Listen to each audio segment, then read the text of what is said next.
হিংস্র রানী তস্টিমার রাজ্যে সবসময় শান্তি বজায় থাকে, কারণ তস্টিমা ছিলেন এমন একজন নেত্রী যার হাতের ইশারায় সব পশুরা চলে আসত, তার আদেশে চলে যেত যেকোনো শত্রুদের কাবু করতে।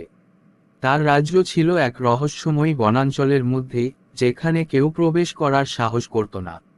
একদিন তস্টিমা খবর পেলেন যে তার রাজ্যের সীমান্তে অজানা এক আগন্তুক এসে উপস্থিত হয়েছে। আগন্তুকের পরিচয় রহস্যময়ী ছিল, কিন্তু সে খুব দ্রুত তস্টিমার রাজ্যের পশুদের প্রতি নিজের প্রভাব বিস্তার করতে শুরু করে।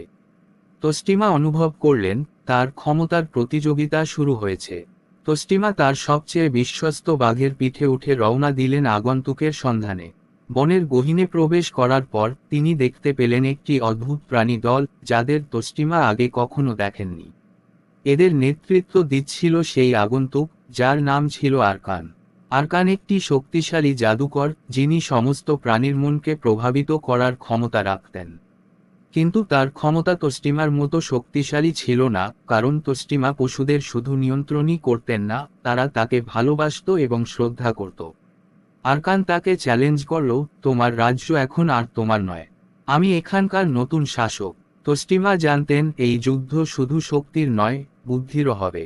তিনি তার সমস্ত প্রাণীদের আহ্বান করলেন। সিংহ থেকে শুরু করে সাপ, হাতি থেকে বাঘ, সবাই একত্রিত হলেন তার ডাকে। আরকানও তার জাদু দিয়ে বন্য পশুদের নিজেদের দিকে টেনে নিচ্ছিল। এই সময় তস্টিমা বুঝতে পারলেন যে শুধু হিংস্রতা দিয়ে তিনি আরকানকে হারাতে পারবেন না। তিনি তার ক্ষমতা দিয়ে পশুদের মনকে শান্ত করার চেষ্টা করলেন। এইভাবে একটি মস্তিষ্কের যুদ্ধে তস্টিমা তার বুদ্ধি দিয়ে আরকানের কৌশলগুলোকে ধ্বংস করতে শুরু করলেন। তস্টিমা আর আরকানের মধ্যে চূড়ান্ত যুদ্ধ শুরু হলো।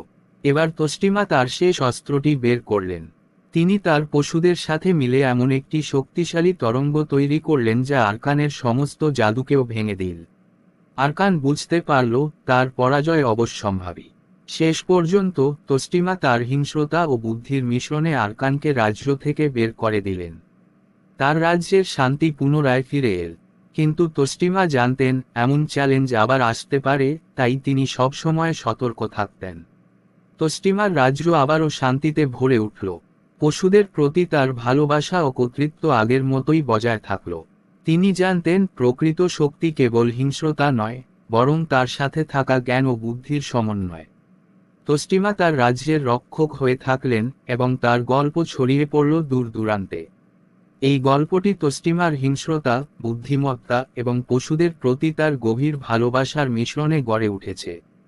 তিনি শুধু তার রাজ্যের রক্ষক নন, বরং সমস্ত প্রাণীর মধ্যে এক সম্মানিত নেত্রীও।